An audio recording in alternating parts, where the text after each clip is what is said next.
فاضل بریلوی رحمۃ اللہ علیہ فرماتے ہیں کہ قیامت میں منظر اس طرح کا ہوگا کہ نبی پاک ہمارے آگے آگے چلیں گے اور ہمیں اللہ کی رحمت کی خوشخبری سناتے جائیں گے، اور جب حضور یہ خوشخبریاں سنائیں گے تو حضور کے لبھائے مبارکہ سے پھول گریں گے اور ہم ان کو اٹھاتے جائیں گے۔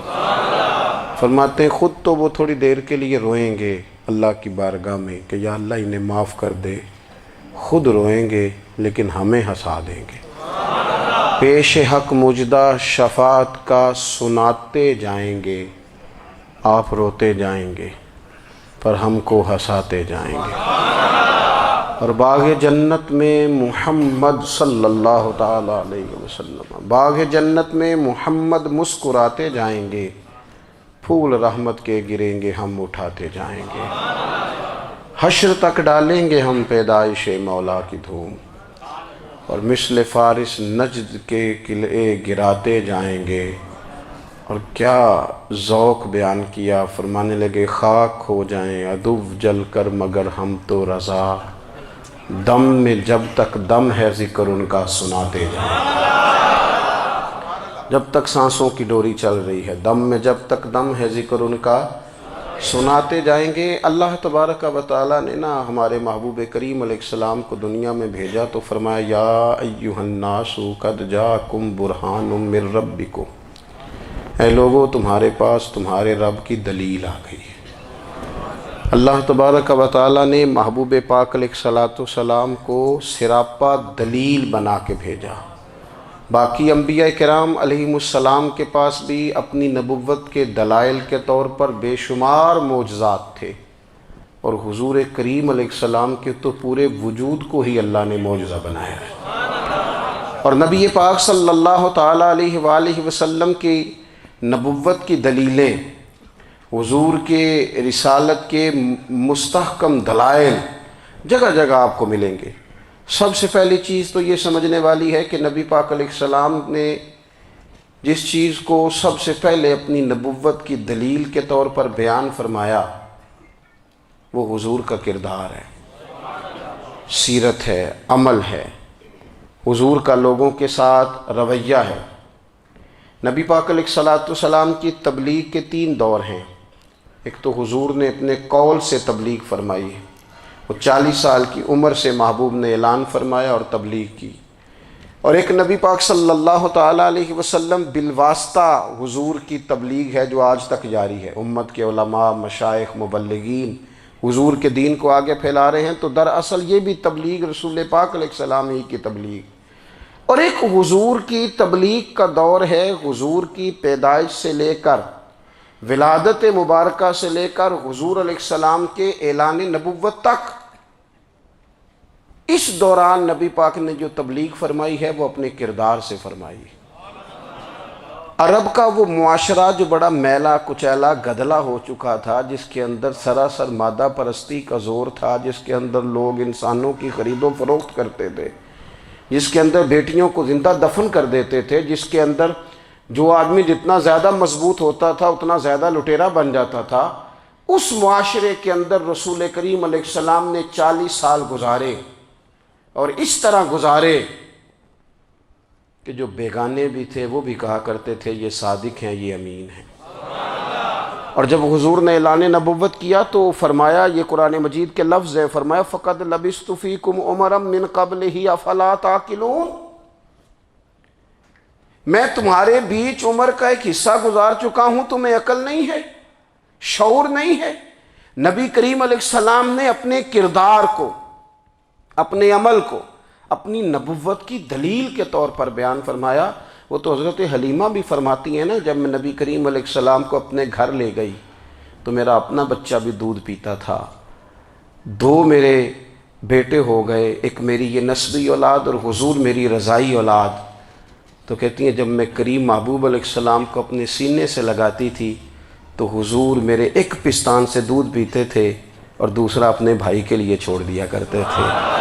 یہاں سے رسول کریم علیہ السلام نے کردار کے ذریعے تبلیغ، اور پھر اعلان نبوت سے پہلے ایک تنظیم عرب کے جوانوں پر، عرب کے سرداروں پر مشتمل بنائی گئی، جس میں نبی کریم علیہ السلام نے بڑا حصہ لیا سرکار نے، اور بڑے اہم لوگوں کو شعور حضور نے عطا فرمائے، وہ اس جماعت کا فیصلہ تھا کہ ہم سارے جوان، سارے بڑے لوگ ملیں گے۔ یہ حضور کے اعلان نبوت سے پہلے کی بات ہے۔ ہم بڑے لوگ ملیں گے، کسی بڑے کو کسی چھوٹے پر ظلم نہیں کرنے دیں گے، کسی آدمی کو کسی غریب کا حق نہیں کھانے دیں گے۔ حضور علیہ السلام نے نا اپنی کردار سے، اپنے عمل سے، اور آپ کا جو عمل ہوتا ہے نا وہ اصل ہوتا ہے۔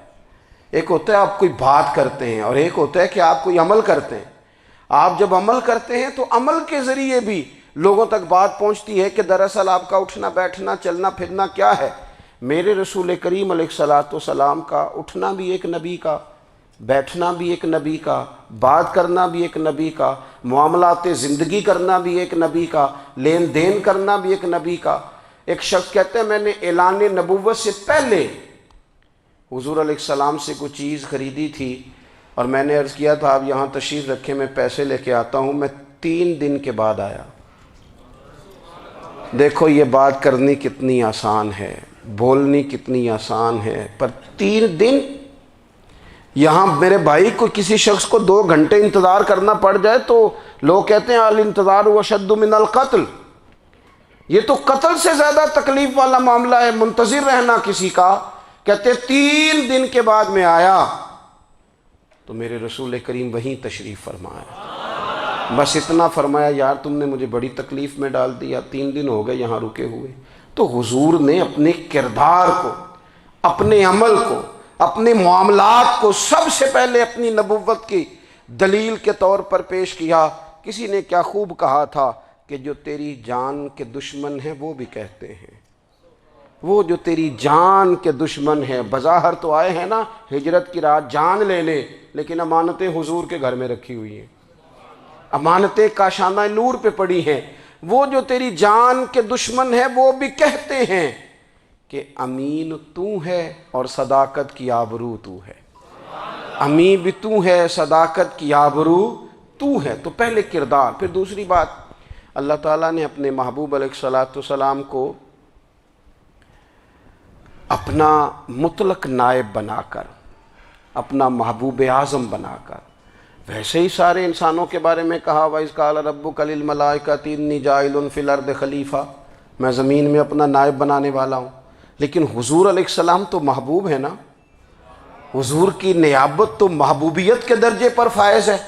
تو رسول پاک کو رب کریم نے اس طرح کا بنا کے بھیجا کہ حضرت عبداللہ ابن رواحہ رضی اللہ تعالیٰ عنہ بیان فرماتے ہیں کہ اگر حضور کوئی معجزہ نہ بھی دکھاتے، نبی کریم علیہ السلام سے کوئی اعجاز لوگ نہ بھی دیکھتے، تو محبوب کا تو چہرہ ہی اس طرح کا تھا، لوگوں نے دیکھتے جانا تھا اور کلمہ پڑھتے جانا تھا۔ لیکن باوجود اس کے میرے رسول پاک کا اعجاز یہ ہے، کمال یہ ہے کہ حضور کبھی اشارہ کر دیں تو چاند 2 ٹکڑے ہو جائے، کبھی دعا مانگ دیں تو ڈوبا ہوا سورج واپس آ جائے، کبھی محبوب گزرنے لگیں تو پتھر آپ پر سلام پڑے، کبھی حضور پہاڑ پر چڑھ جائیں تو پہاڑ وجد میں آ کر جھومنے لگیں، محبوب کا کبھی نماز پڑھاتے ارادہ بن جائے تو اللہ تعالیٰ قبلے کا رخ ہی تبدیل فرما دے۔ کیا خوبصورت سوچ ہے اور کیا نظریہ دیتے ہیں بریلی کے امام۔ فرماتے ہیں اجابت کا جوڑا عنایت کا صحرا، دلہن بن کے نکلی دعائے محمد، اور اجابت نے جھک کر گلے سے لگایا بڑی ناز سے جب دعائے محمد۔ دیکھو خدا کی رضا چاہتے ہیں دو عالم، خدا چاہتا ہے رضائے محمد صلی اللہ تعالی علیہ وسلم۔ اور ایک مقام پہ فرماتے ہیں نائب دست قدرت پہ لاکھوں سلام، نائب دست قدرت پہ لاکھوں سلام۔ تو اللہ تعالیٰ نے نبی پاک صلی اللہ تعالی علیہ وسلم کو جو اعجاز۔ پھر ایک اور بات، حضور امی ہیں، دنیا میں آ کر محبوب نے کسی سے پڑھا ہی نہیں۔ میرے محبوب نے جتنا پڑھا ہے رب کریم سے ہی پڑھا ہے۔ الرحمن علم القرآن خلق الانسان، رحمان نے قرآن سکھایا پھر انسان بنایا۔ اللہ تبارک و تعالیٰ کی بارگاہ کرم سے حضور نے لیا۔ رسول کریم امی ہیں، یہ بھی حضور کی نبوت پر ایک بڑی دلیل۔ دیکھو ایک ہوتا ہے کوئی آدمی بچپن سے کسی چیز سے شغف رکھے اور جب اس کی عمر بڑی ہو جائے تو کہتے ہیں اس کا تجربہ بڑا ہو گیا ہے، یہ پہلے کچھ شعر کہتا تھا، کوئی ادبی جملہ کہتا تھا، تو اب اس کی یہ کام کرتے کرتے عمر بڑی ہو گئی ہے تو رسوخ حاصل ہو گیا۔ 40 سال کی عمر مبارک تک نبی کریم نے ایک شعر بھی نہیں کہا۔ حضور علیہ السلام نے کبھی کوئی ایسی بات، ویسے تو حضور کی ہر بات حکمت والی، لیکن جس کو عرب کے لوگ اپنے لہجے میں شاعری یا اپنے لہجے میں ادب کہتے تھے، وہ حضور نے بیان نہیں فرمایا۔ لیکن جب 40 سال کی عمر میں اعلان نبوت کیا تو پھر بڑے بڑے فصیح و بلیغ، بڑے بڑے سیانے طفیل بن عمر کہتے ہیں کہ اس شخص کو بھی میں نے دیکھا جسے بڑا ناز تھا اپنی فصاحت اور بلاغت پر، اور جب وہ حضور کے پاس آیا اور اس نے آ کے کچھ باتیں کی تو محبوب خاموشی سے سنتے رہے، اور جب وہ چپ کر گیا تو میرے کریم نے صرف سورہ فاتحہ پڑھی۔ کبھی اٹھتا تھا، کبھی بیٹھتا تھا، کبھی غور کرتا تھا، کبھی دائیں جاتا تھا، کبھی بائیں جاتا تھا، پھر کہنے لگا بتاؤ نا کلام کس کا ہے؟ فرمایا اس رب کا، اس رب کا، اس رب کا جس کا میں رسول بن کے آیا ہوں۔ نبی کریم صلی اللہ تعالیٰ علیہ وسلم امی ہیں، لیکن حضور نے کائنات کے رازوں سے پردے ہٹا دیے، نبی کریم نے جینے کے سلیقے بتا دیے، حضور نے ہر شخص کو اس کے مقصد حیات سے آگاہ کر دیا۔ نبی کریم علیہ السلام نے وہ فلسفہ حیات بیان کیا کہ لوگوں کو صرف جینے میں ہی مزہ نہیں آیا، مرنے میں بھی مزہ آنے لگا۔ لوگ آگے بڑھ بڑھ کے جانیں پیش کرنے لگے، اپنی اولادیں قربان کر، جو فلسفیوں سے کھل نہ سکا اور نکتہ وروں سے حل نہ ہوا، وہ راز ایک طیبہ والے نے بتلا دیا چند اشاروں میں۔ محبوب کریم امی ہیں، لیکن حضور نے اس طرح دنیا کو سکھایا، اس طرح دنیا کو پڑھایا، اس طرح حضور نے علم کے چراغ اور دیپ روشن کیے کہ قیامت تک جسے روشنی ملے گی نا، اسے صرف دروازہ مصطفیٰ سے ملے گی، اسے رسول کریم علیہ السلام کے در دولت سے ملے۔ کچھ لوگوں نے کہا کہ یہ اپنے پاس سے آیات بنا کے لاتے ہیں، اپنے گھر میں بیٹھ کے دعوے کر لینا تو کوئی مشکل کام نہیں نہ ہوتا، سارے لوگ ہی کر لیتے ہیں۔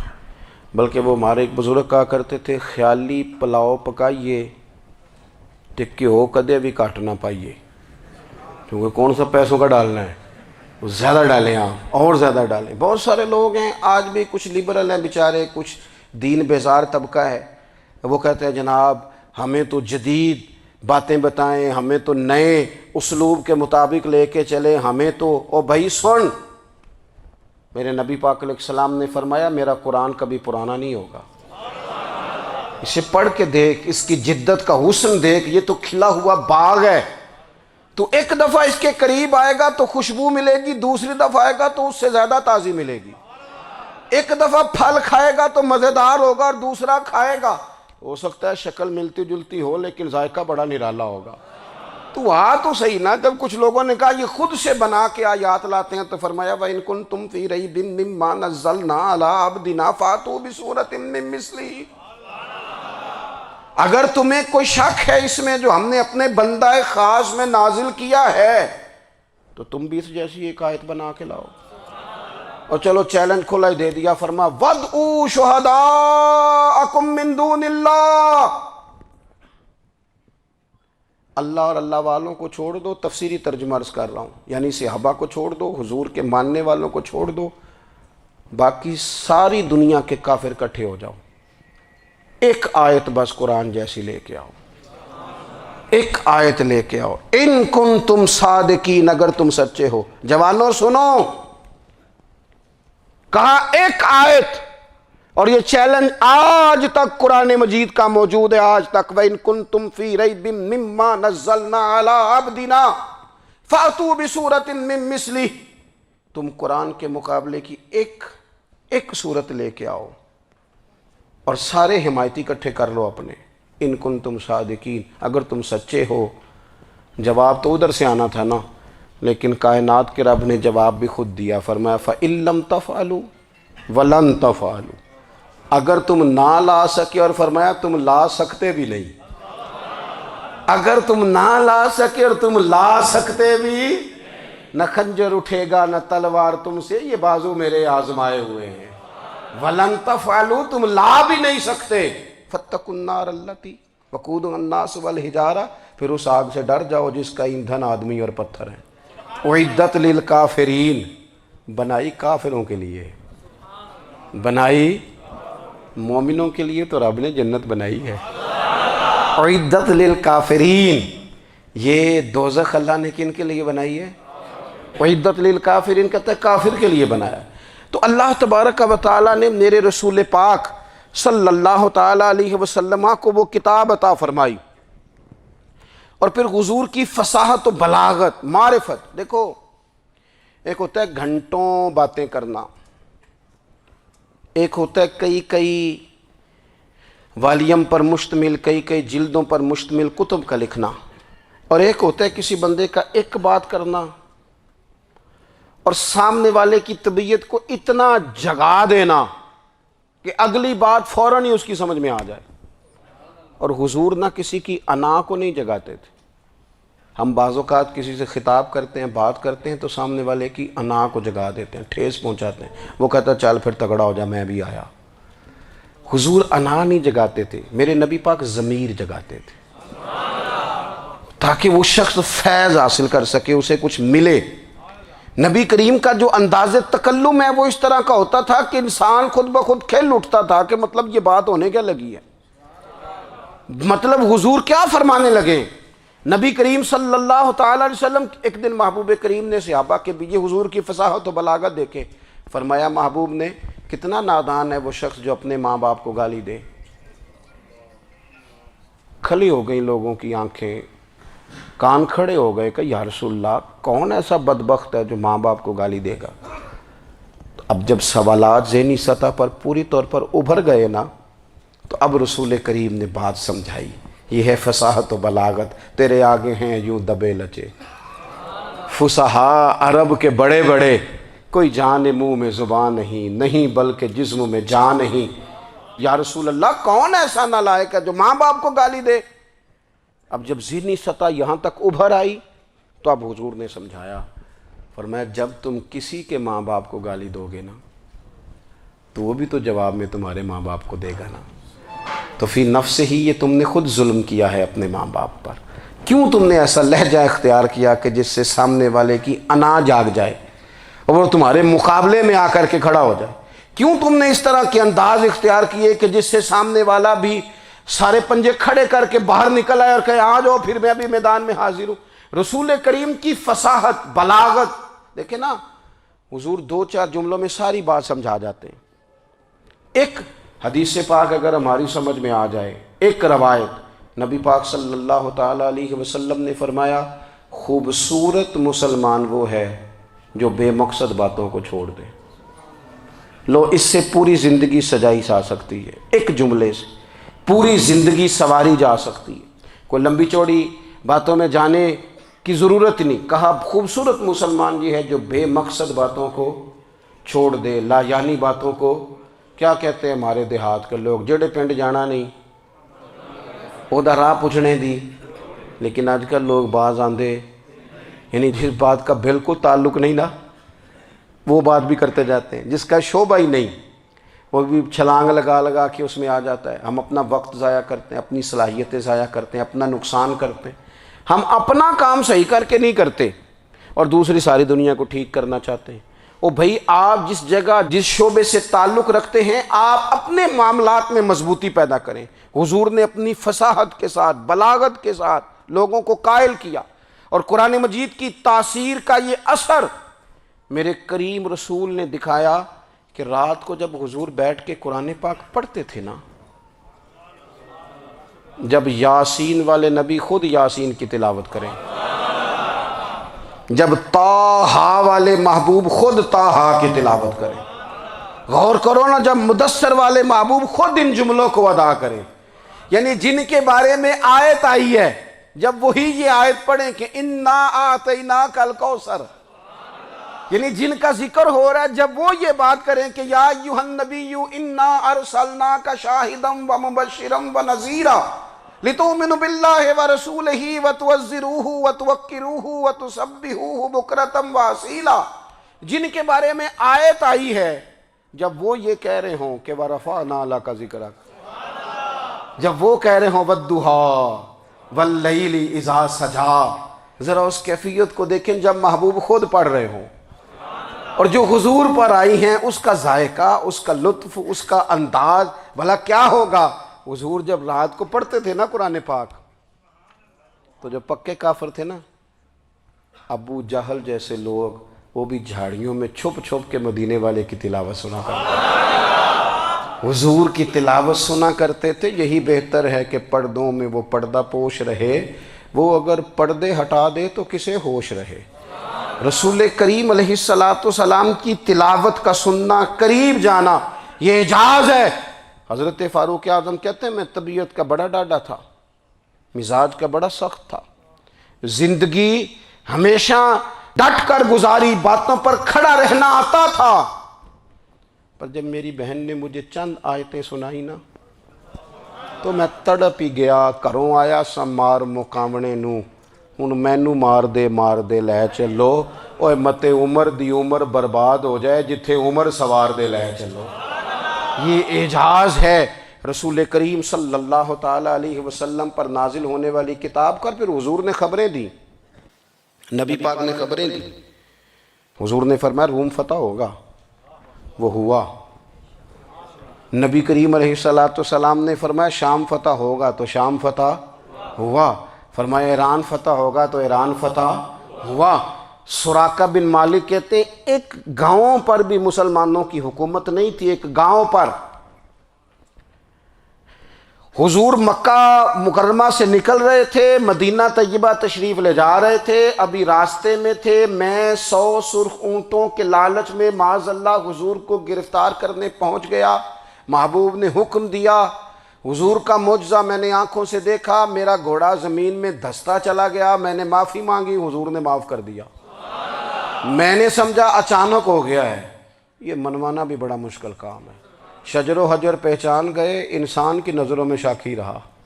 یہ کچھ ایسے لوگ ہیں جن کو منوانا توبہ توبہ، ماننے کو تیار نہیں، دیکھ دیکھ کے بھی ماننے کو تیار ہے نہیں، ماننے کو تیار ہی نہیں۔ کہتے ہیں کہ میں نے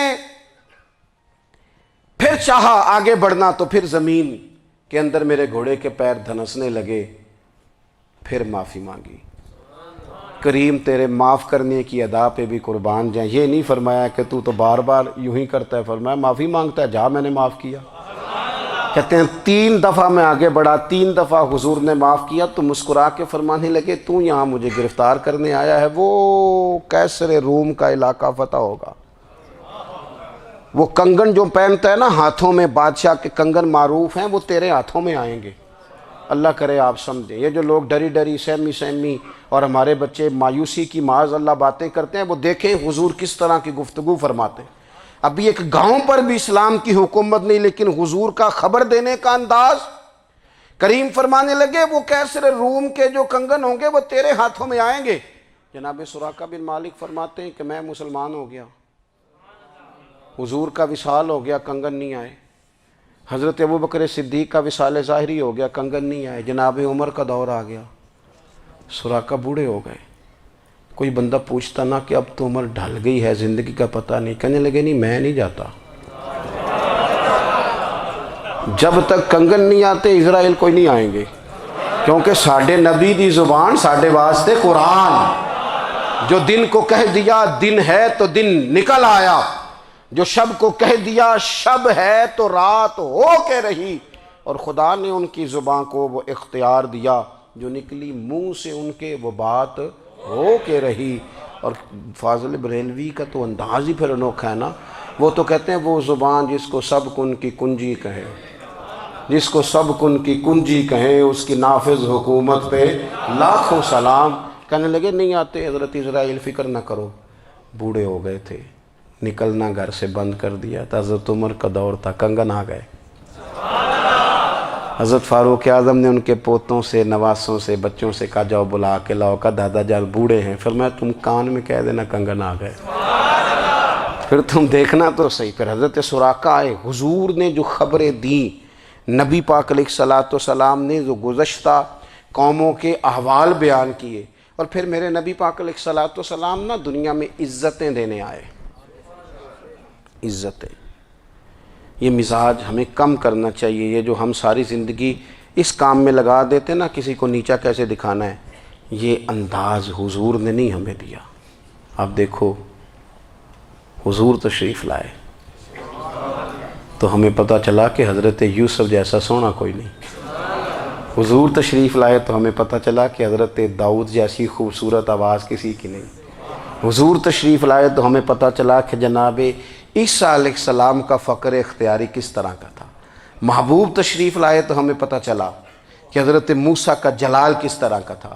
یہ تو حضور آئے تو نبی پاک علیہ السلام نے اس کی بھی عظمت بیان کی، اس کی بھی شان بیان کی، حضور نے بتایا کہ ابو بکر صدیق کی شان کیا ہے، فاروق اعظم کا مرتبہ کیا ہے، عثمان غنی کی حیا کیا ہے، مولا علی کی شجاعت کیا ہے، اہل بیت نبوت کی عظمت کیا ہے۔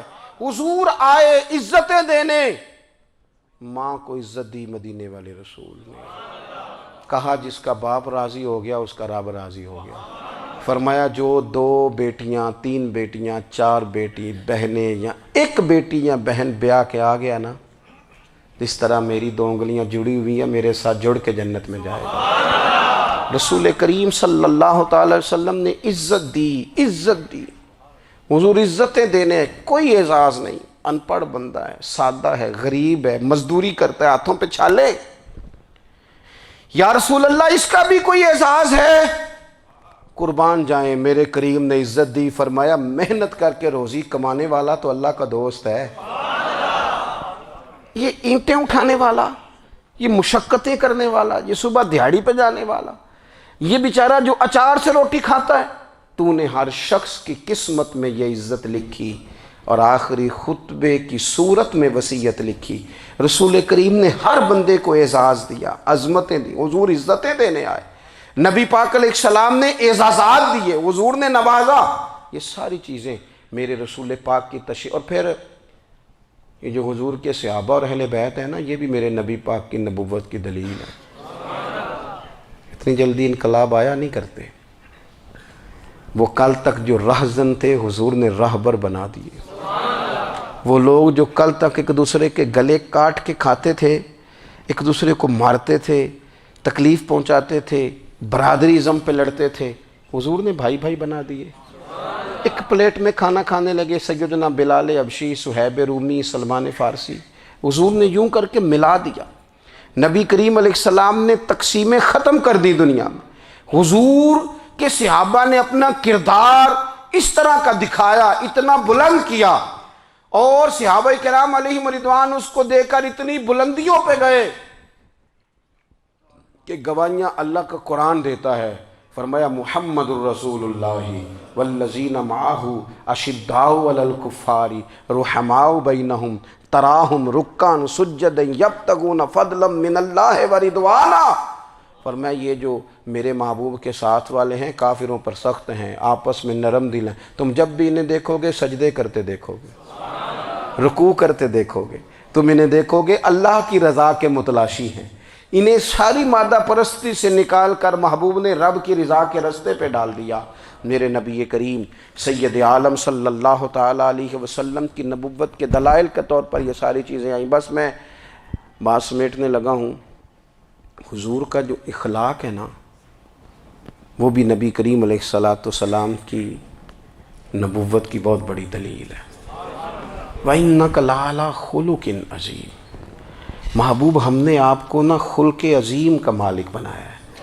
کچھ لوگ سمجھتے ہیں صرف آپ کا بولنے کا انداز ٹھیک ہو تو آپ با اخلاق ہیں۔ نہیں بھائی، بولنے کا انداز ٹھیک ہونا با اخلاق نہیں، سچ بولنا اخلاق کی علامت ہے۔ آپ کا حق بات کرنا اخلاق ہے، آپ کا صحیح گواہی دینا اخلاق ہے، آپ کا اللہ تعالیٰ کی طرف سے آزمائش آنے پر صبر کا مظاہرہ کرنا اونچا اخلاق ہے۔ رب نعمت دے تو آپ کا وجود ڈھلتا جائے شکر میں، یہ اخلاق ہے۔